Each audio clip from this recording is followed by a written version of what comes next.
Oh, I would definitely recommend Bernice Washington for any event. I think she has great things to say. I've gone to a lot of motivational speeches, and she's by far one of the best.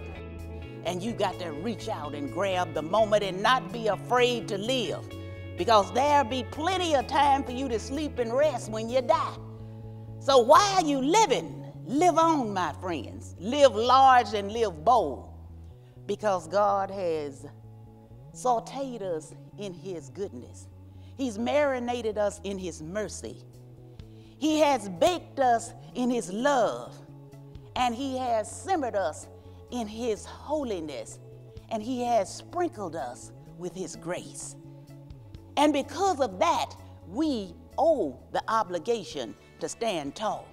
But in order to be a leader, make no mistake about it, you don't have to have a body sculptured like a jaguar or have the agility and speed of a gazelle. You don't have to be able to play basketball like LeBron James or like Dirk Nowitzki. All you need to know and realize is that on a hill far away, there stood an old rugged cross. You see, you don't have to be able to dance like Fred Astaire or like Michael Jackson in order to be a leader and to be a servant. All you have to do when things start going wrong and nothing else look like it's going to ever start going right, you simply fall on your knees with your face to the rising sun and say, Father, I stretch my hand to Thee, because there's no other help that I know.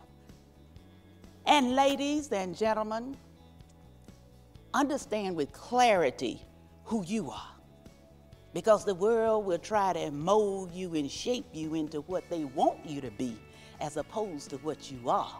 So the mark of a true leader is to stand tall and understand themselves first, and then reach out and try and understand others and allow others to understand you.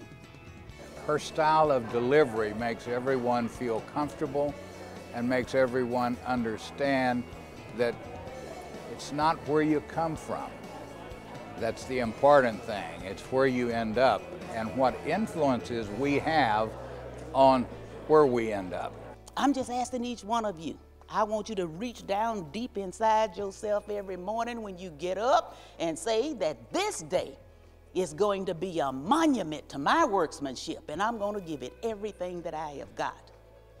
So understanding who you are is the first and foremost important thing that you can do. Then you'll have to understand why you do what you do. I must confess to you, and as I travel around the world, I see people from all walks of life and people who've made some serious commitment.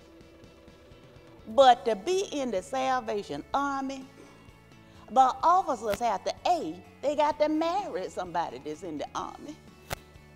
Then they got to commit for the rest of their born days in life that they're going to try to keep doing this. And they got to do it early on.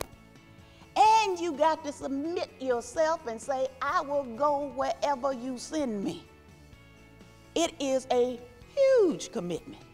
So that why is essentially important. And I understand that many in the Army literally are generations deep, some of which come from a legacy of 3, 4, and 5 generations of Salvation Army people.